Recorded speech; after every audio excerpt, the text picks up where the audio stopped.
जरा ध्यान दें, इसमें बहुत ऐसा होता है कि जब मन बहुत आनंद और सुख में घड़ी में पहुंचता है तो निद्रा देवी उसको ऊपर सवार हो जाती है।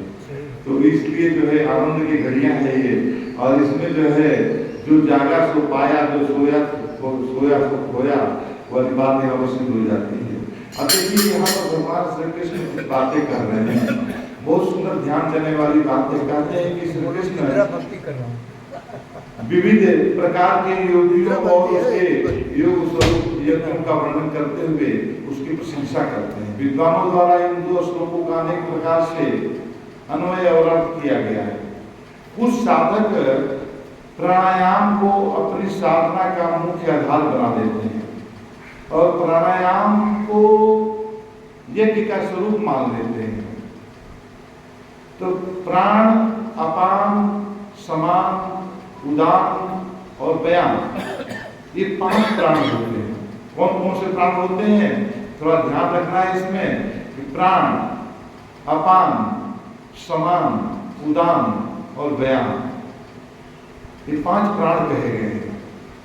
इस शरीर में हमारे हमेशा विराजमान रहते हैं। तो इसका भी फंक्शन है हमारे शरीर में।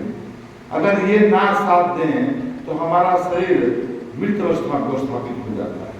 हमारे शरीर को संचालित करने के लिए, उत्पत्ति और उसको संचालित करने के लिए ये इसकी बहुत जरूरत होती है। कहते हैं ध्यान देने वाली बात कि इनके स्थान क्रमशः कहाँ कहाँ पर होते हैं?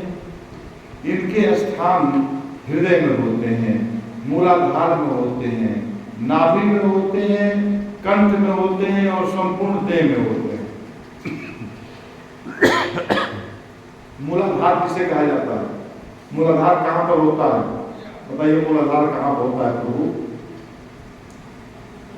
मूलाधार नहीं, मूलाधार के नीचे होता है, सबसे नीचे है मूलाधार।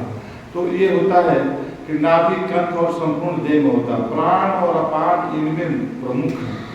प्राण और अपान इसमें प्रमुख हैं।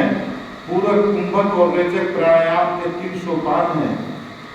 प्राण वायु को अपान वायु में पूरक द्वारा और अपान वायु को प्राण में रेचक द्वारा विलय करना और प्राण और अपान की गति को कुंभक द्वारा अवरुद्ध करना प्राणायाम यज्ञ का एक स्वरूप है।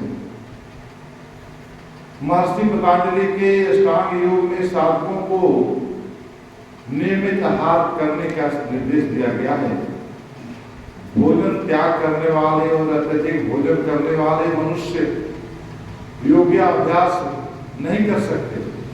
प्राणायाम द्वारा मनुष्य शरीर और मन को संयमित कर सकता है। अष्टांग योग में प्राणायाम का विशेष महत्व है। बता रहे हैं, कहते हैं कि वर्णित साधनों को यज्ञ भावना से यानी कि यज्ञ मानकर अपनाने वाले सभी योगी हैं और समस्त पापों का क्षय हो जाता है।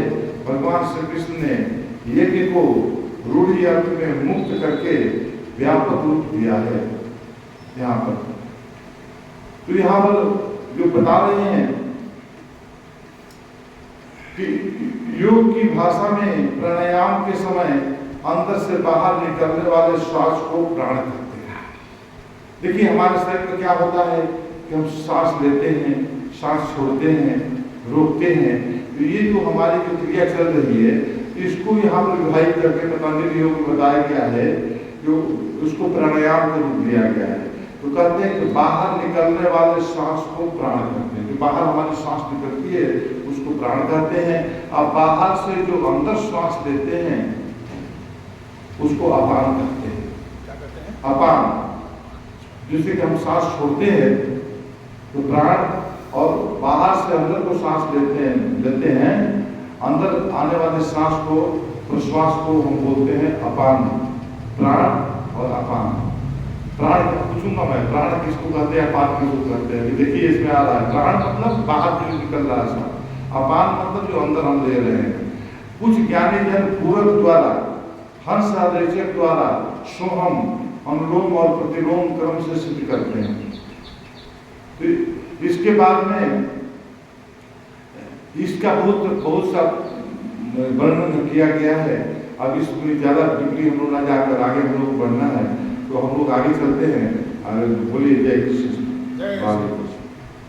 कहने का मतलब जो प्राणायाम की प्रक्रिया है, तो उसमें हम बाहर की श्वास को अंदर